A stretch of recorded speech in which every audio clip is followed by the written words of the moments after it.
тобой. Зачем? Нам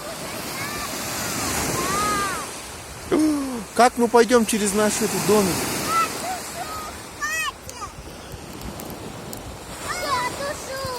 Хватит. Хватит, не надо.